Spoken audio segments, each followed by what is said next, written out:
Olá, meus queridos, tudo bem com vocês? Eu sou o professor Vesper e eu vou estar fazendo um resumão aí dessas aulas que nós passamos juntos, ok? Primeira lição, o Império Romano. O Império Romano, pessoal, aconteceu 27 anos antes de Cristo até 476 anos depois de Cristo. Como vocês já viram nas aulas, teve vários conflitos nesse período, né? Guerra, o triunvirato em guerra, os patrícios em guerra, várias guerras, né? Mas nesse período também teve uma época de relativa paz. E o nome dessa paz, desse período de paz, já era conhecido na época, é a Pax Romana. Como vocês sabem, Pax quer dizer paz. A paz romana em latim, né? Já era uma expressão conhecida na época, em período que houve segurança, teve ordem e progressos para os povos que eram dominados por Roma, ok? Então aí, o Império Romano cresceu tanto que acabou as guerras, né? Não tinha para onde crescer mais, eles viveram um período de guerra, de paz, tá certo? Falar um pouquinho também da Idade Média. A Idade Média foi um período, pessoal, que foi marcado pela mistura dos elementos culturais dos povos romanos, que já habitavam, obviamente, no Império Romano, né? E dos povos bárbaros, que invadiram o Império Romano e passaram a viver dentro das fronteiras do Império. Então, basicamente, aquela cultura feudal foi a mistura dos elementos culturais dos povos romanos e os elementos culturais dos povos bárbaros que entraram dentro das fronteiras e invadiram e tomaram posse do Império Romano. A expressão Idade Média, pessoal, ela tem um cunho pejorativo. Por que Idade Média? A gente fica assim. Idade Média foi também chamado o período das trevas, a Idade das Trevas. Logo depois do fim da Idade Média, iniciou-se o Renascimento, ou seja, o fim das trevas. Começou uma nova mentalidade. Então, Idade Média é um nome pejorativo, não é nada bonito o nome Idade Média, medieval. Quando a gente pensa em medieval, a gente pensa várias coisas relativas a isso. Então, no Renascimento teve ali o fim das trevas. A gente pode dizer também que a Idade Média ela foi compreendida entre o fim do Império Romano do Ocidente e o do Oriente. Tecnicamente, sim, porque quando acabou o Império Romano do Oriente, foi quando os bárbaros invadiram a Roma. Roma foi dispersa, quer dizer, a maioria dos lordes de Roma se espalharam pela Europa e fizeram ali os feudos, né? E 1000 anos depois, com a queda do Império Romano do Oriente, acabou a Idade Média. Então a gente pode dizer que a Idade Média foi compreendida entre o fim do Império Romano do Oriente e do Ocidente. Quer dizer, foi compreendida entre o fim do Império Romano do Ocidente e o fim do Império Romano do Oriente, 1000 anos depois. Então, entre esses dois fins de império, tinha a Idade Média. Tá, ok? O Império Romano do Oriente, como vocês sabem, é ali o Império Bizantino. Ok? Conforme nós vimos, a Idade Média, ou seja, a sociedade feudal, era representada por 3 ordens sociais. Vocês não podem esquecer isso. Aquela pirâmide que a gente fez na lousa, vocês lembram? Lá no topo da pirâmide, o clero, né? Oratores, quer dizer, aqueles que oram. Depois, mais embaixo, os nobres, que são os belatores, bélico, de luta, guerra. A função deles era defender. E lá embaixo, a grande parte da população, a maior parte da população eram os camponeses, laboratórios, quer dizer, os que trabalhavam para sustentar toda a pirâmide. Entendeu? A gente pode entender que durante a Idade Média, a igreja, ela corroborou, ou seja, colaborou para que houvesse as relações de dependência entre a nobreza e os camponeses. Por causa da influência religiosa, a sociedade é estamental. O que é estamental? Se você nasce pobre, você morre pobre. Se você nasce rico, você morre rico. Aí entra a parte da igreja que falava que você nasceu assim porque Deus quis. Então você não podia mudar de sistema financeiro, tá certo? E o sistema financeiro predominante era o escambo. Escambo, como vocês viram, era moeda de troca. Não, entre os camponeses não tinham dinheiro, né? Eles trocavam, o que eles plantavam, eles trocavam com outras coisas. Inclusive, eles pagavam seus impostos com o seu produto que eles plantavam. Falar em imposto, a nobreza ela cobrava basicamente 3 tipos de imposto. Primeiro, a talha, que era 50% de tudo que eles colhiam. Segundo, era a corveia, ou corveia, como vocês quiserem. A corveia, gente, era que por semana eles tinham trabalho de 2 a 3, dependendo do feudo, 2 a 3 dias na terra do seu senhor feudal, gratuitamente. Então, além deles dar a metade, a talha, eles tinham que trabalhar. Tinha 7 dias. O 7º dia, que é o domingo, eles faziam atividades para a igreja. Tá? Então, desses 7 dias, eles trabalhavam 3 para eles e 2 de graça pro senhor, na roça do senhor feudal. Ou seja, no manso senhorio. Eles tinham que trabalhar 2 ou 3 dias, dependendo do feudo. Tá certo? E tinha a banalidade. A banalidade era o aluguel pelo uso das máquinas, do forno, do moinho. Usou qualquer objeto do seu feudal, tinha que pagar um imposto chamado banalidade. Relembrando que nada era pago com dinheiro, era pago com o próprio fruto da terra.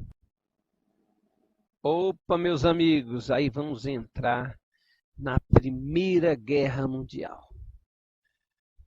Gente, logo quando acabou a Guerra Mundial, houve uma crise econômica que foi ocasionada pela queda da Bolsa de Nova York em 1929. Essa queda da Bolsa mexeu com todo mundo, né? Inclusive aqui no Brasil vocês viram que a Era Vargas começou em virtude da queda dessa Bolsa. Vocês lembram? Então, quando caiu a Bolsa de Nova York, a Alemanha entrou em extrema pobreza. Não só a Alemanha, mas todos os países que perderam a Primeira Guerra, que foram ali humilhados pelas imposições do Tratado de Versalhes. Então eles tiveram ressentimento, porque eles foram assim, o Tratado de Versalhes, ele judiou bastante, mas bastante mesmo, ele judiou bastante dos perdedores. Ok? Então eles precisavam de um líder com poder amplo, uma pessoa carismática, capaz de resgatar a honra nacional. E isso ajudou a formar na Europa o nacionalismo e o fascismo, regime autoritário com o poder concentrado na mão do presidente ou do líder do país. Quando acabou a Primeira Guerra, temendo que houvesse uma nova guerra, os países vencedores criaram a Liga das Nações. Quem criou a Liga das Nações foi os Estados Unidos. A proposta foi pelo presidente Wilson, dos Estados Unidos. Apesar de ajudar a fundar a Liga das Nações, o presidente dos Estados Unidos ele não pôde colocar o seu país nessa liga, porque o Senado americano não autorizou que os Estados Unidos da América entrasse na Liga das Nações. Mesmo sendo fundador, ele que deu a ideia, o Senado americano não deixou o país entrar na Liga das Nações. Isso foi um dos motivos do fracasso da entidade. Lembrando que a Liga das Nações foi feita para evitar uma nova guerra. Então ela funcionou por 10 anos, o Brasil foi um país fundador. Por causa de questões com a Argentina, em 1924, o Brasil saiu da Liga das Nações. Okay? E ali, 10 anos depois de fundada, eles não conseguiram segurar e estourou a Segunda Guerra Mundial. Ok? Meus amigos, e vamos falar um pouquinho sobre colonização. Não podemos fazer esse resumão todo sem falar um pouquinho da colonização, né? A colonização das Américas, ela iniciou-se quando Cristóvão Colombo chegou no continente. Ele estava a serviço dos reis da Espanha. A Espanha tinha 2 reis, Isabel e o rei Felipe, certo? 2 reis da Espanha, que eu expliquei a história direitinho para vocês. Mas o importante é vocês saberem que iniciou-se, né, quando Colombo, por acidente, ele ia para as Índias, mas acabou ali descobrindo as Américas. Então, no começo da colonização, teve uma certa resistência indígena, porque a cultura dos índios era muito diferente da cultura dos europeus. Os índios não queriam ser escravos, eles não tinham cultura escravagistas. E teve grandes confrontos ali, então não foi assim um encontro, uma convivência amistosa entre índios, quer dizer, índios são os povos pré-colombianos, e os europeus. Não teve essa parcimônia, não teve essa como é que diz, essa comunidade. Eles não se deram bem. No começo foram até bem recebidos, mas depois era só guerra de índios contra os colonizadores. O descobrimento das Américas, gente, teve em parte a motivação do mercantilismo, que estava no seu apogeu da época. O que é o mercantilismo, gente? É o Estado comprando e vendendo, o Estado enriquecendo, indo até as Índias, comprando as especiarias e vendendo para toda a Europa. Isso é mercantilismo. E o que não podia faltar nesse resumão para nossa prova é o absolutismo. O absolutismo é a frase do rei Luís XIV, aquele rei Sol. Lembra que eu mostrei a foto deles para vocês? Aquele rei pomposo. A frase mais célebre do rei Sol, o rei Luís XIV, ela define muito bem o que é o absolutismo. Pois absolutismo é a forma de governo que caracteriza o poder total na mão de um só indivíduo. Então, Luís XIV, o Estado sou eu, quer dizer, eu que mando no Estado. Luís XIV chegou a dizer assim que toda lei dos tribunais, toda autoridade do país emana dele, somente ele, porque o divino colocou ele como Senhor absoluto, certo? O absolutismo teve em vigor na Europa, principalmente entre os séculos XVI, logo depois da Idade Média, até o século XVII, XVIII. Hoje ainda temos 5 ou 6 países que são absolutistas, hein?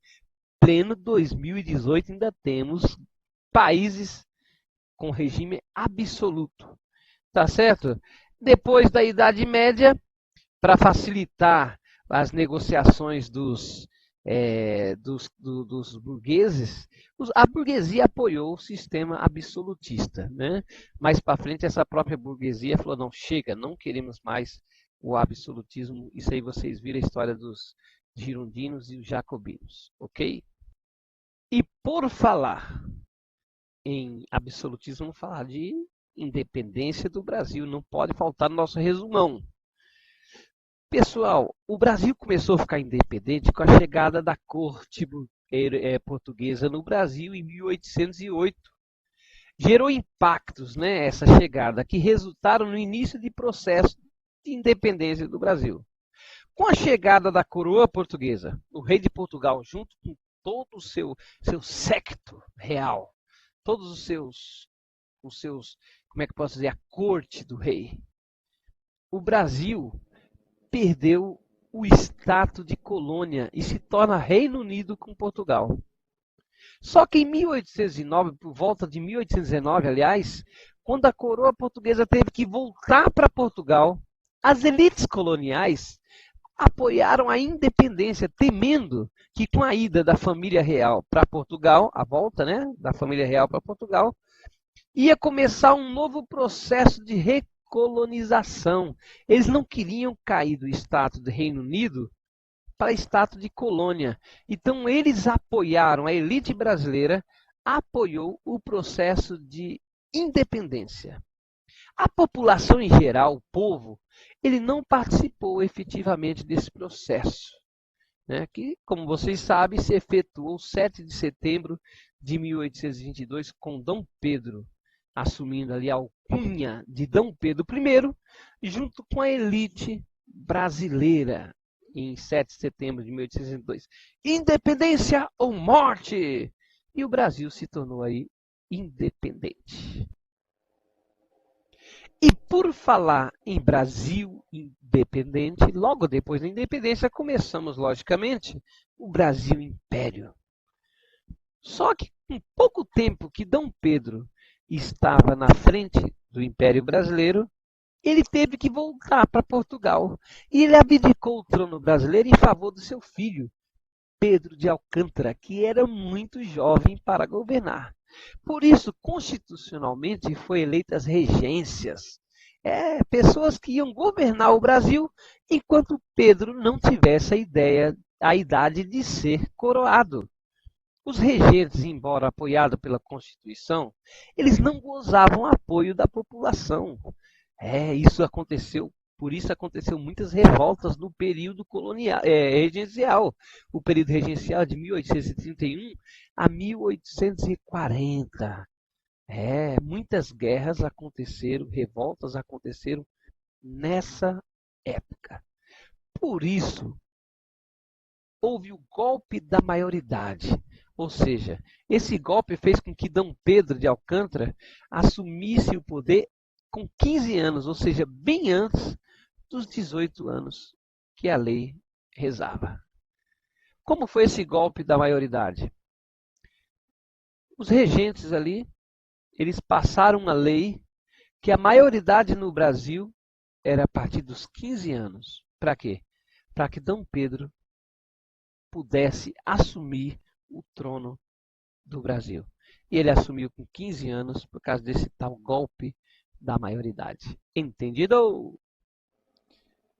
Então, soldados, como nós já vimos, o período regencial foi dividido em 3: regência trina provisória, regência trina permanente e as regências una de Feijó e de Araújo Lima. Tá ok? Então, primeiro foi a regência trina provisória, regência trina permanente e a regência una. Ali está uma, mas foi o erro, o corretor ortográfico que mudou para uma. Mas, na verdade, regência una de Feijó e a regência una de Araújo Lima. E mesmo com o golpe da maioridade, Dom Pedro II assumiu o trono do Brasil. Jovem, 15 anos, e governou bem. Só que em 1889 teve um golpe militar, proclamaram a República. O Brasil deixou de ser um império, foi um golpe militar, né, para ser uma república. Logo após o processo de proclamação, Marechal Deodoro da Fonseca foi impulsado, sem eleição, como presidente da jovem República do Brasil. E quando ele assumiu, ele já tratou de redigir a nova Constituição, porque a Constituição de 1824, a Constituição que Dom Pedro colocou, Dom Pedro I, já não servia mais para os moldes da República que estava nascendo, que nós chamamos hoje de República Velha.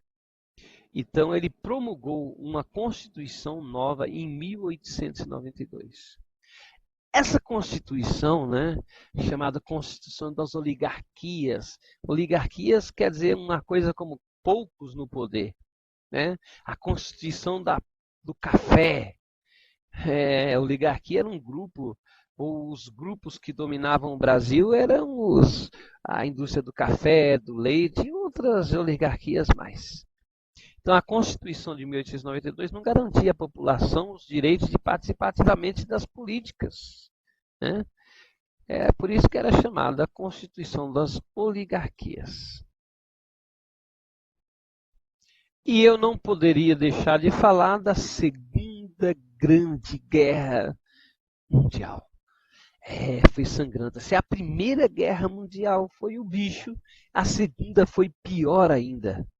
Cerca de 60 milhões de pessoas morreram durante essa guerra, tá certo? A guerra de proporções mundiais, ela durou de 1939 a 1945. Essa guerra envolveu os países aliados de todos os continentes, a força aliada, contra os países do eixo, a saber, Alemanha, Japão e Itália. Esse era o eixo. Os outros países que lutaram eram a força aliada.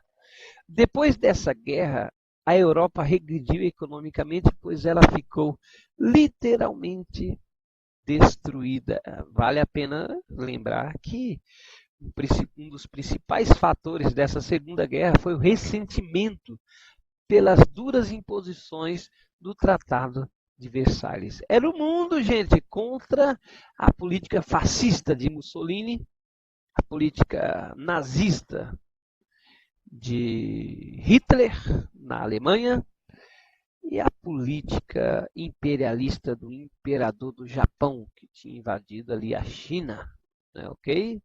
Então, a Segunda Guerra Mundial foi mais sangrenta, foi pior do que a Primeira Guerra. Então, depois dessa guerra, campos foram queimados, grande fome, população dizimada. Foi uma coisa horrível, ok? Ah, mas não podia faltar em nosso resumão ele, Getúlio Vargas. Vamos voltar para o Brasil? Período em que Getúlio Vargas governou ininterruptamente, de 1930 a 1945, 15 anos, a chamada Era Vargas. Né? Esse período iniciou-se após a Revolução de 1930, que deu o fim da política do café com leite e colocou Vargas no poder, após ele destituir o presidente Washington Luiz do poder. O pretexto de Vargas foi o fato da eleição de 1930, que elegeu Júlio Prestes. Ele dizia que essa eleição foi fraudulenta por causa do voto do Cabresto. Vocês lembram do voto do Cabresto? A era Vargas foi dividida em 3 partes. O governo provisório foi quando ele governou por decreto, sem lei, sem Constituição, de 1930 a 1934. Governo constitucional, quando o Brasil apertou, querendo uma Constituição, inclusive teve a Revolução de 1932, que São Paulo entrou em guerra contra o Brasil, pedindo a nova Constituição. Então, de 34 a 37, Vargas começou o quê? O governo constitucional, ou seja, um governo abaixo de uma Constituição. Lá para 1937 ele deu um golpe nele mesmo. Ele deu um golpe na República e assumiu o poder como ditador do Brasil.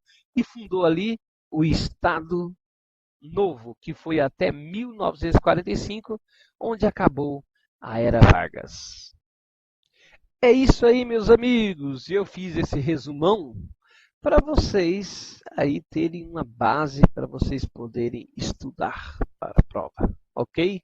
A prova vai ser sábado que vem e vocês, com o estudo que vocês já têm, com esse resumão de aula, escutem várias vezes, qualquer coisa podem perguntar para mim e uma boa prova a todos. Até mais, até logo.